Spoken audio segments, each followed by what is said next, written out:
राधे कृष्ण दोस्तों, कैसे हैं आप। दोस्तों, श्री कृष्ण पूरी दुनिया में बहुत ज़्यादा पूजनीय है। पूरी दुनिया में उनके अनेकों भक्त हैं। वह सभी श्री कृष्ण को ही अपनी दुनिया मानते हैं। श्री कृष्ण ने ही पूरे विश्व को गीता का ज्ञान दिया है। आज के इस तनाव भरे दौर में गीता का अभ्यास होना बहुत ज़्यादा आवश्यक है। गीता हमें जीने की असली राह दिखाती है। गीता के ज्ञान के बिना मानो हमारा जीवन अधूरा है।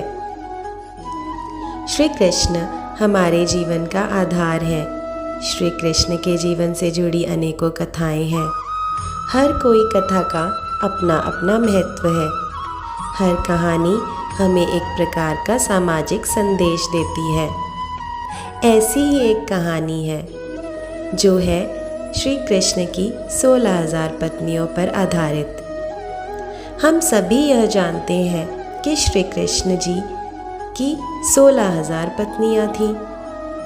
बचपन से ही हम सभी को यही बताया जाता है कि उन्होंने 16,000 पत्नियों से विवाह किया था। लोग इस बात को लेकर अलग अलग कहानियां सुनाते हैं। कोई कुछ राय रखता है तो कोई कुछ।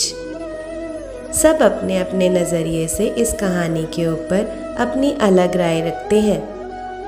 ऐसे लोगों की संख्या कम है जो इस कहानी को पूरी गहनता से जानते हैं, लेकिन ऐसे लोगों की तादाद ज़्यादा है जो इस कहानी के बारे में आधा अधूरा ज्ञान रखते हैं।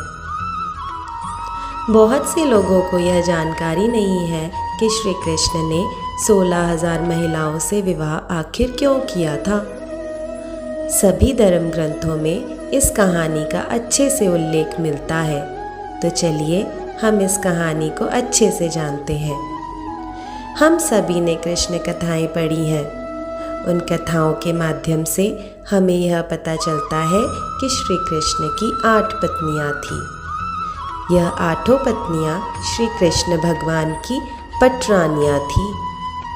इन सभी का नाम था रुक्मणी, जामवंती, सत्यभामा, कालिंदी, मित्रविंदा, सत्या, भद्रा और लक्ष्मणा। यह सभी पटरानियां कृष्ण जी के जीवन के हर एक पड़ाव में महत्वपूर्ण भूमिका निभाती थी। इन सभी 8 पत्नियों से कृष्ण जी को 10 पुत्र और 1 पुत्री की प्राप्ति हुई। सारी संतानें बहुत ही भाग्यशाली थी। यह सारी 8 पटरानियां आपस में मिलजुल कर रहती थी, एक दूसरे से सलाह मशविरा करती थी। लेकिन इन 8 पत्नियों के अलावा कृष्ण जी की 16,000 पत्नियों का उल्लेख अनेक हिंदू धर्म ग्रंथों में मिलता है। तो आइए हम जानते हैं कि आखिर कृष्ण जी ने क्यों 16,000 महिलाओं से विवाह किया था। हम सभी ने यह सुना है कि श्री कृष्ण की 16,000 पत्नियां थीं, लेकिन इतनी पत्नियां रखने के पीछे आखिर बड़ा कारण क्या था? इसके पीछे एक कहानी प्रचलित है। कहानी दुष्ट असुर नरकासुर के जीवन से जुड़ी है।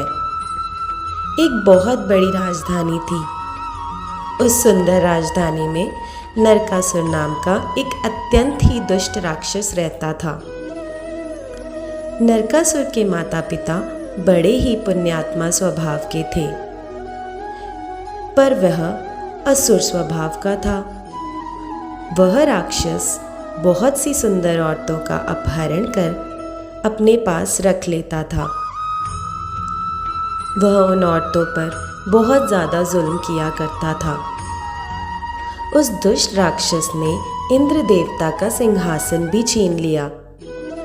इसी बात के चलते इंद्र देवता श्री कृष्ण के पास मदद मांगने गए। श्री कृष्ण को जब नरकासुर के कारनामे पता चले तो वह माता सत्यभामा को लेकर नरकासुर की नगरी पहुँचे।